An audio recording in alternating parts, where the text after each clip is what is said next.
Hi my crafty creatures, thank you for tuning into this video. In this video I wanted to show you how I redid these Kallax shelves from IKEA, and if you've seen my last video you will see them in the background, and I think they really complement the wall because it is such a bright color. I wanted to tone it down with the white, and I just added some extra stuff on here, and I will say this was a pretty ambitious project for me.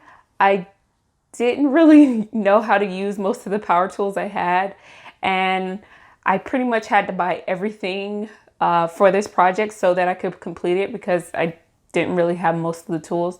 The only thing I really had was the electric drill and the circular saw, but everything else I had to buy just to complete this project. But I will say that I love the way it came out, and there are some flaws in here that I couldn't help just because I didn't know how to properly use the tools. But I just wanted to show you guys what I did to make this, and I hope you guys enjoy it. So I'll see you in the next scene. So I didn't want to have to go through the whole process of how I put these shelves together, but if you would like me to show you like everything that I did to put these shelves together, I can do it in another video. It was just going to make this one too long, so I'm just going to leave you with a small little clip of me just finishing up these shelves. Here are the shelves all finished, and I have them roughly in the place where I want them to be. I still have a bunch of boxes that I still have to go through. Most of it's fabric, so that's still right there in this scene. But I'm going to put together the drawers for the bottom two cubby holes on each shelf now. Here I just wanted to show you everything that came in the box for the drawers, and it was relatively easy to put together, so I'll show you how to do that in the next scene. So here I'm just putting together the drawers that go into the bottom shelves. I went and assembled every one of them together first. I did have a little bit of trouble because I was making so many. I ended up putting on some of them kind of backwards, so I did have to kind of finagle it and pull it apart and then re-put them back together. So just make sure if you're adding these that you take your time and pay attention to where every piece is going, and that way you won't have the same issue I did. You can actually see coming up here real soon that I ended up putting in one of the panels in backwards, and of course I didn't realize it until I had completely put it together, so I had to end up banging the pieces apart with a hammer and just redoing it so that everything was facing the right way. But I was a little upset that I didn't even realize I had did that until after I had completely finished it. But you'll see that I realized that and then ended up changing it and fixing it. So that was a little mistake on my part, but make sure that you don't make the same mistake I do if you choose to put this in there. So you'll see here that I'm using a drill bit that's slightly larger than the hole because the drawer pulls that I got for here were a little too big for the hole that was already pre-drilled in there. So I'm just taking the drill bit, drilling a bigger hole, and then I'll place those in there so that they have a snugger fit, because I noticed that I wasn't able to attach the screw in the back as easily. So I'm just going in here and drilling the hole so that it's a little bit bigger, and of course cleaning up after myself. But yeah, this was something I kind of had to do. If you use the drawer pulls that come with it, then you may not have to, well, you won't have to do this, but if you use any other size one, you might have to have a drill bit just to make the hole bigger. So here are all the shelves put together, and I ended up having 8 altogether.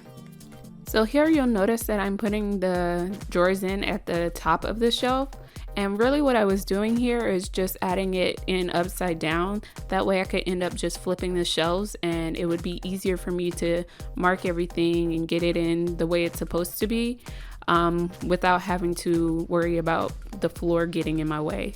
So I just did this to make it a little easier on myself. So here I just wanted to show you that I was testing out the stain because I wasn't really sure if it was going to be something I liked. It was my first time buying it, and I knew I wanted something kind of light, so I wanted to test it out on one of the pieces just to see if it was a color that I wanted. So I just put a small amount in a small area towards the back and just waited and see once it dried if it was something that I actually wanted, and it ended up being something I liked, so I ended up using this on all 4 of the legs that I had. So here I'm just taking a pre-stain and I'm just adding it to all of the legs before I start staining. I want to try to get as even of a coat of the stain as possible, so I'm doing this first and I'll let that dry, and then I'll add on the stain immediately after that. So here I'm just using a small paintbrush that I had on hand to add the stain, and I did this because there's some ridges down at the bottom of the legs, and it was just a lot easier for me to get into those ridges and get every crevice with the brush, as opposed to using like one of the blue shop towels that I had laying there before, and it was a lot easier to do it that way, so that's the way I went about doing it for all 4 of the legs. So here you'll see I'm using a triangular plate to attach the legs on. I had to do this because there was no support on the sides of the shelf. It was just like the front and back. So I had to use something like this just to be able to have the legs sturdily stay on. So if you are trying to do this, make sure that you get a plate like this, and I'll leave links for everything that I get down below, or just some information of where you can actually get these items. But these definitely worked a lot better than trying to just drill into the bottom like I tried to do on the other ones. The legs ended up falling out, so don't make that mistake, guys. So after I got the plate on, I realized that I needed to drill a hole just so that the screw from the leg would actually be able to screw all the way in. So I'm just adding that here, and then I replaced the plate on there and added the legs. Okay, so here I'm going to move on to the top, and I'm just using a saw and a miter box to cut this 1x2 into right angle pieces so that I can put this around the edge of the top piece that I'm going to use. Here I'm just using the shelf as a guide to see where I need to make the cuts at, and I'm just going to use that to kind of make it a little easier on myself. I did run into a little bit of an issue just because the board for the top that I cut ended up being a little too big, so it made my lines a little more messed up, but this was the easiest way I could do it by myself and for my first time, so you'll see I'm having just a little bit of issue just making it kind of perfect, but I guess since it's my first project, you can't expect it to be perfect, right? Now I'm just using some clamps to hold the piece of wood into place while I draw where I believe the best spot is to cut at. And this ended up making it a little bit bigger than I needed to, but it ended up working out pretty well. It wasn't too much bigger. It was maybe at the very most it was 1/4 inch, but yeah, it did make it a little bit bigger than that, and I learned my lesson to like cut inside the line doing it this way, but I did need to mark the back side of it because this was 1 or 2 inches bigger than what I needed it to be, and I'm just drawing on the lines just to kind of know where I need to cut. Alright, here goes my first few tries of trying to use this circular saw for the first time. I wasn't sure if I was messing things up, and it was hard for me to keep a straight line, but I just kind of powered through it and ended up finally getting it to work, so I got my whole piece done.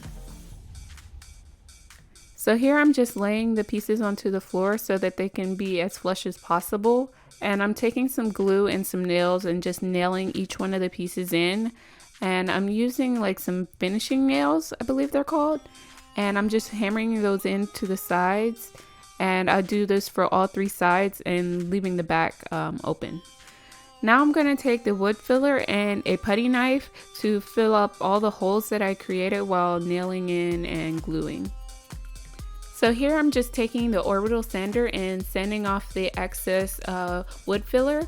I did learn that I did add too much of this, so the next time I ended up doing this, I went back and wiped it back before it dried with a damp cloth, just to remove as much of the excess as possible, and it made it a lot easier during staining, so you didn't see as much of the wood glue showing through the stain.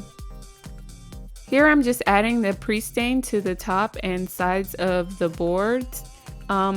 I do this and let that dry, and then I'll add the stain to it as well. And I'll do pretty much the same process using the brush to wipe it on and wipe off any excess that I have at the end. Once the stain finished drying, I went in with a light sanding and just smoothed everything out for the wipe on poly, and I just wiped that on. I did about 3 layers of that, and each layer I made sure that I sanded in between just lightly and wiping off all the excess dust. To attach the top, I did screw in through the bottom, and I just used the drill bit to do that. I did use another drill bit to inset the screw, and I just used those 2 things to attach the top to the top of the shelf.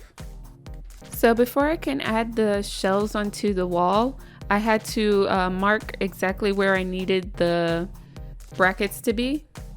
And so all I'm doing is using my laser level here and marking out where it needs to sit to account for the legs and for the bracket to sit onto the back of the shelf. So I'm just screwing it in here and making sure that I'm hitting studs as well. When I placed these shelves onto the wall, onto the brackets, I did have such a hard time because I was doing it by myself. I would definitely suggest having another person and or 2 people to lift this and hold it in place, and that way you can actually get it onto the brackets a lot easier than what I was doing. These shelves aren't that light, so it made it a lot harder for me to do it, but I used these paint cans to kind of hold things in place until I got the legs on there so that it would all just stand up on its own. But definitely suggest having another person help you there. Now that the shelves are onto the lower brackets, I'm using these top brackets to hold it in place just to prevent it from tipping over. And these come with the shelves, so I'm just adding those in there, going through the process of screwing it into the side of the shelves and then into the wall. And this one doesn't matter as much if you have it into studs or not, just because they didn't really align with where my studs were anyways.